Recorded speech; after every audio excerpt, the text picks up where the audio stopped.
मुझसे उसने बिछड़ के सफदर कैसे रात गुजारी।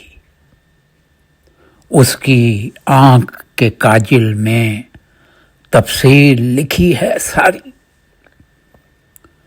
इश्क में जिंदा रहने को कहते हैं जुर्म से आने,